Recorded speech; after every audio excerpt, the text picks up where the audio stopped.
Hi, this is a webinar on the widgets available in the Reports tool in the ThinkWave system. In this video, we'll be looking at all the features available in the column widget. This widget is the cornerstone for creating a flowing report. This allows you to stack widgets one on top of each other, so you have control over the flow of data in the report. We go into more on how to apply these widgets to a full report in another video.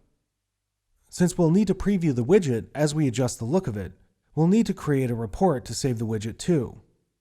Under the Reports tab and under Custom Reports, click Add Report. Then click Create New Report.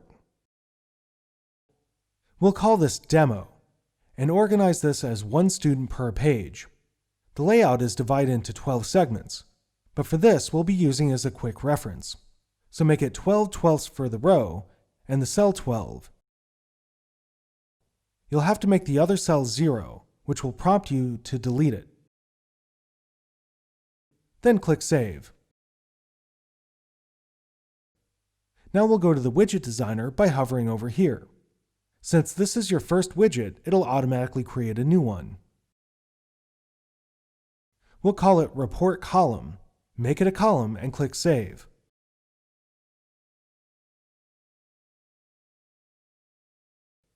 Here's where you would add the widgets that you want to show up in the report. It's pretty simple, but essential to creating a flowing report. You can add any widget you want to the column, even more columns. The pull-down has both widgets and spacing format options available, such as half space, single space, normal horizontal rule, heavy horizontal rule, etc. First, we'll add one of the default widgets, like the school logo. Make sure you have a logo in the system first. I find it's easier to have a second tab open in your browser for this. Now go to the Setup tab and upload a JPEG of your school's logo. Now go back to the column widget and select it from the pull-down window. Now let's add a student photo.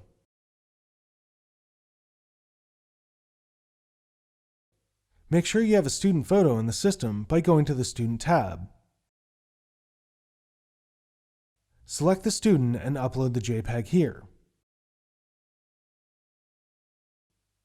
Now go back to the column widget and select Student Photo from the pull-down, then click Save. Now let's preview it.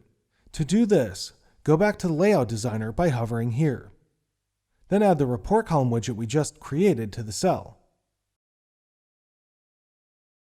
Then click Save. Now go back to the other tab and go to the Reports tab. Click on the demo report we created under the Custom Reports.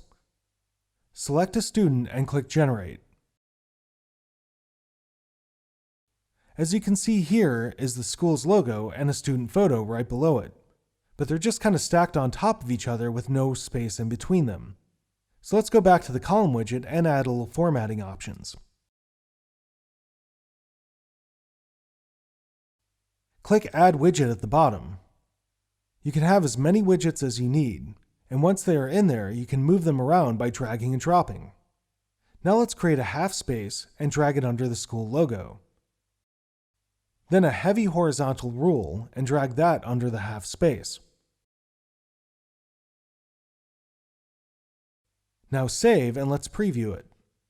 Go back to the Preview tab. In the upper left-hand side, click Configure. Then select the student again and click Generate.